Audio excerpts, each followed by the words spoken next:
Government 2305, Introduction to Federal Government, Professor Seymour. Week 3 lecture, Federalism and Nationalism. In this chapter, you will learn what federalism is, explore the strengths of federal and state governments, examine how federalism works and how it has evolved, and review the contemporary challenges of federalism. And explore American nationalism and the conflicts that surround it.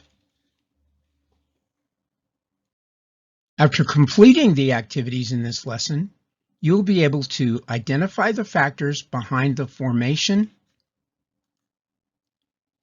of America's unique federal system, assess the strengths of state and national level policy, explain how federalism works and how it has evolved, describe some current issues in the long-standing debate about federalism, and explain how nationalism can be both a positive force that binds our large and diverse nation together and a negative force that sows division.